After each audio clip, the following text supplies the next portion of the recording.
द्वारका का धार्मिक महत्व और उसकी पौराणिक कहानी अत्यंत गहरी है। इसे 4 धामों में से एक माना जाता है, जो श्रद्धालुओं के लिए विशेष महत्व रखता है। इसके निर्माण की पृष्ठभूमि में श्री कृष्ण का समुद्र देवता से जमीन लेने का महत्वपूर्ण प्रसंग है। यह नगर विश्वकर्मा द्वारा रातों रात निर्मित हुआ था, जो उस समय की अद्भुत कौशलता को दर्शाता है। द्वारका का शहर वास्तुकला का एक उत्कृष्ट उदाहरण था, जिसमें 900 महल और हजारों लोग निवास करते थे।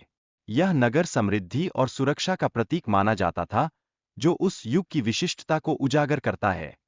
महाभारत के युद्ध के उपरांत गांधारी द्वारा श्री कृष्ण को दिया गया श्राप यदुवंश के विनाश का प्रमुख कारण बना। यह श्राप द्वारका के अंत का एक महत्वपूर्ण कारक था, जो पौराणिक कथाओं में गहराई से अंकित है।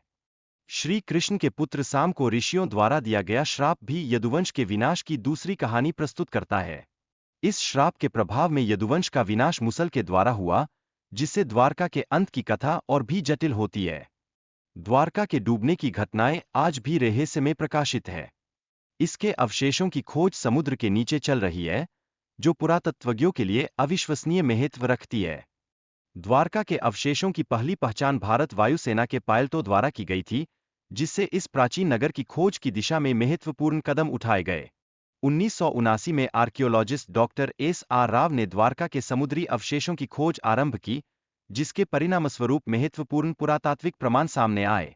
खोज में प्राप्त 560 मीटर लंबी दीवार और प्राचीन वस्तुएं इस तथ्य का प्रमाण है कि द्वारका का अस्तित्व महाभारत के विवरण के अनुरूप था।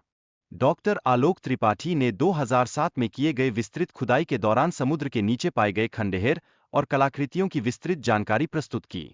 द्वारका का ऐतिहासिक महत्व बताते हुए यह उल्लेख किया गया कि यह प्राचीन बंदरगाह 15वीं से 18वीं शताब्दी तक व्यापारिक संपर्कों का एक महत्वपूर्ण केंद्र था। मुरली मनोहर जोशी ने प्राचीन नदी की खोज का हवाला देते हुए समुद्र तल से निकाले गए शिल्प के अध्ययन की आवश्यकता पर बल दिया। द्वारका के नष्ट होने के पीछे कई सिद्धांत मौजूद हैं, जिनमें हिमयुग का अंत और समुद्र स्तर का बढ़ना शामिल है। यह घटना लगभग 9000 साल पहले हुई थी, जो ऐतिहासिक परिप्रेक्ष्य में महत्वपूर्ण मानी जाती है। महाभारत में वर्णित 35 शहरों का प्रमाण आज भी विद्यमान है।